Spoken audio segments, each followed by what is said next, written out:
Olá, eu sou a Érica e trago para você mais uma Gota Fraterna. E hoje nós vamos refletir em cima do capítulo 130 do livro Pão Nosso. E esse capítulo 130, ele tem um título que traz um questionamento, uma pergunta, que é o seguinte: onde estão?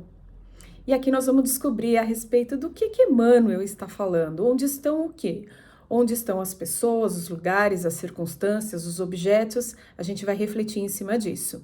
E o capítulo começa com um trecho, do Evangelho de Mateus, capítulo 11, versículo 29, que é bem bonito esse trecho, que diz o seguinte: Tomai sobre vós o meu jugo e aprendei de mim, que sou manso e humilde de coração, e encontrarei descanso para a vossa alma. Então, esse capítulo 130 é um convite de Jesus, um convite imortal de Jesus a todos os aflitos do mundo. E esse convite para o encontro com Jesus diz o seguinte, a respeito da nossa responsabilidade e da nossa vontade, do nosso querer em estabelecer o percurso, o caminho em direção ao nosso mestre, porque Jesus buscava todos os corações, mas nem todos os corações estavam prontos para percorrerem esse caminho e irem ao encontro dele. E será que hoje todos os corações estão prontos para essa jornada?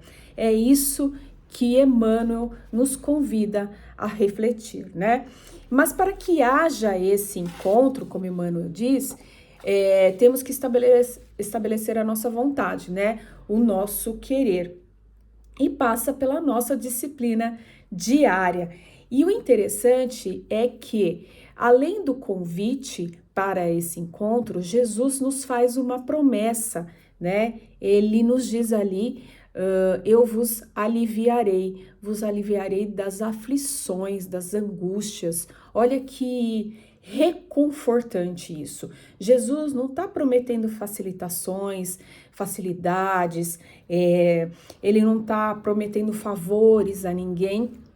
Todos nós temos o nosso cadinho de lutas diárias, As nossas aflições, os nossos medos, as nossas angústias ali, mas não estamos isentos de lutas. Nós estamos num planeta de provas e expiações, sabemos disso, então teremos muitos desafios diários a lutar e a vencer, serão vencidos sim, E então esses desafios que são apresentados diariamente para a gente, nós, ainda como espíritos nessa jornada de evolução, podemos responder para a vida diante dessas intercorrências de várias maneiras. Por exemplo, nós podemos responder frente aos nossos problemas de uma maneira mais assim, fugindo da luta, reclamando, podemos nos desanimar, enfim.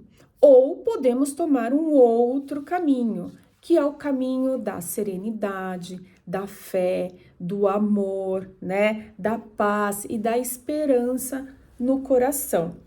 Então a gente já começa a entender que o alívio ali prometido por Jesus não diz respeito a fatores exteriores, A gente não está falando do mundo material, e sim do mundo espiritual. A gente está falando ao longo da jornada rumo à nossa felicidade que Jesus nos promete, que o Pai nos prometeu.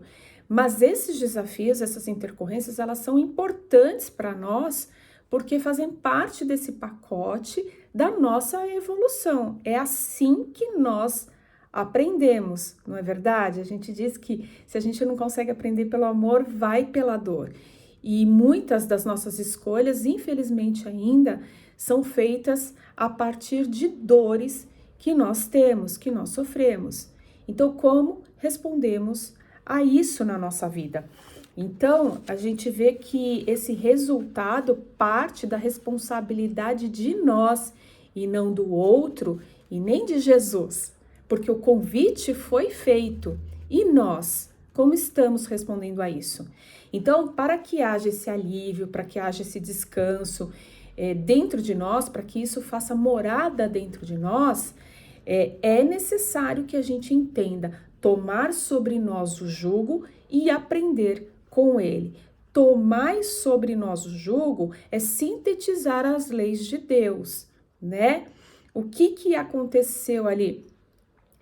Quando Jesus nos diz ali, amai a Deus sobre todas as coisas e ao próximo como a ti mesmo. A gente poderia simplificar, vamos dizer assim, nesse momento, todas as leis nessa única frase. Porque amai a Deus sobre todas as coisas e ao próximo como a si mesmo diz respeito somente ao amor. O amor unifica tudo e todos. Então, amar a você e ao seu próximo, né? Então, aqui ele fala o seguinte: o amor, ele amplia a nossa percepção de compreensão sobre todas as coisas e sobre os outros, né? Ele nos liberta da ignorância que ainda nos cerca, porque ainda temos a conotação ainda material do mundo e não a espiritual. Somos ainda muito egoístas. Então a gente precisa ampliar essa compreensão e a gente precisa ampliar essa compreensão com a nossa instrução, né? Espírita, amai-vos e instruí-vos. E quem somos nós? É isso que nós precisamos questionar dentro da gente, dentro do nosso coração. Então, sem esses pilares, amar a Deus sobre todas as coisas e ao próximo como a si mesmo, amor, compreensão, nós não vamos conseguir alcançar o descanso prometido, ou seja, a nossa paz interior. É esse o convite. Então, o chamado foi feito, está aí, ele é atemporal, não importa se foi feito há 2000 anos atrás, hoje ou amanhã, ele é atemporal, é um convite aberto a todos os tempos. Então, precisamos diariamente mover a nossa vontade e o nosso querer. Jesus deseja amparar a todos nós, a todas as ovelhas que Deus confiou a ele. E ele vai lá pegar ovelha por ovelha, né? Confiar ovelha a ovelha ao seu coração. Mas que cada um de nós precisamos sim fazer a nossa parte, a nossa tarefa de casa, né? Deus sempre vibra amor e auxílio para todos nós. Mas, de novo, como nós estamos respondendo a isso? Como estamos relutando ou não? Se estamos retificando ou não esse convite? Porque se estamos ainda deixando para lá, depois eu resolvo, depois eu faço, depois eu penso, quando chegar naquele momento eu vejo o que eu faço, aí se torna uma grande bola de neve, né? Um grande problema a ser resolvido. Porque Jesus não constrói nenhum tipo de felicidade, nenhuma felicidade em cima de uma casa construída em areia. Não é verdade? Nós já conversamos um pouco a respeito disso. Então, que colheita nós teremos? Então, que possamos abrir as nossas portas, as nossas janelas da nossa vida, da nossa alma, para responder positivamente a esse convite, né? Acionar, assim, dentro de nós verdadeiramente a nossa vontade, o nosso querer de mudanças, né? Sair da zona de conforto dá trabalho, mas precisamos ter esse trabalho para nos modificarmos, nos melhorarmos, melhorarmos a nossa jornada rumo a essa felicidade e a esse alívio prometido pelo Mestre, né? Sempre baseados ali nos pilares do amor, da fé, da caridade, da serenidade, e que possamos também, junto com tudo isso, nos instruirmos, para que sejamos então merecedores dessa promessa de alívio e descanso pelo nosso maior modelo e guia, que é Jesus. E que em tempo algum essas palavras do Mestre se perderão ao longo dessa jornada.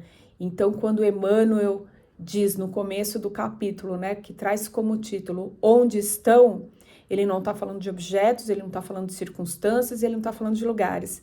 Ele está querendo dizer onde estamos nós, onde estão vocês, o convite foi feito. Como vocês estão respondendo a esse convite? Não é verdade? Então, aceitemos sim, pois, o convite maravilhoso do Mestre Jesus rumo à nossa renovação e à nossa iluminação. Obrigada pela companhia. Até a próxima.